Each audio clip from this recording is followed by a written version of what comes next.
বাংলাদেশ কৃষি ব্যাংকের সহিত রাজশাহী কৃষি উন্নয়ন ব্যাংকের একীভূতকরণ সিদ্ধান্ত বাতিলের দাবিতে বগুড়া সাত মাথায় মানববন্ধন কর্মসূচি পালন করা হয়েছে। আজ সকালে জেলার সচেতন কৃষক সমাজ, ক্ষুদ্র ব্যবসায়িক বৃন্দ, অবসরপ্রাপ্ত ব্যাংক কর্মকর্তা ও কর্মচারী কল্যাণ সমিতি, ভূমিহীন ও বর্গা চাষী সমিতি, হালকা প্রকৌশল ব্যবসায়ী বৃন্দ, রাকাব কর্মচারী সংসদ সহ বিভিন্ন সংগঠন এ মানববন্ধনে অংশগ্রহণ করেছে।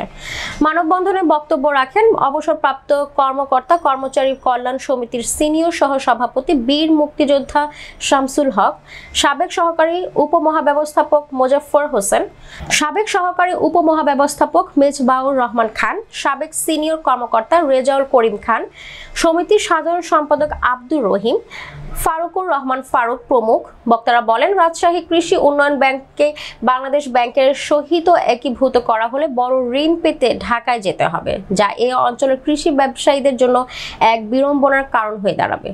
রাজশাহী কৃষি উন্নয়ন ব্যাংক এখন প্রতি বছর পরিচালন মুনাফা করেছে। অন্যদিকে বাংলাদেশ কৃষি ব্যাংক একটি লোকসানি প্রতিষ্ঠান। বিপুল অঙ্কের লোকসান মাথায় নিয়ে বাংলাদেশ কৃষি ব্যাংক এখন লাভজনক প্রতিষ্ঠান রাজশাহী কৃষি উন্নয়ন ব্যাংককে কাছে টানার চেষ্টা করছে। সরকারের উচিত বিকেবির সঙ্গে রাকাবকে একীভূত না করে বিকেবিকে ভেঙে প্রশাসনিক বিকেন্দ্রীকরণ করা। প্রতিবেশী দেশ ভারতে 43টি আঞ্চলিক ব্যাংক রয়েছে, সেখানে বাংলাদেশ একটি আঞ্চলিক ব্যাংক রাকাবকে বিলুপ্ত করার স্বার্থান্বেষী মহলের ষড়যন্ত্র যে কোনো মূল্য রুখে দিতে চান বগুড়ার মানুষ।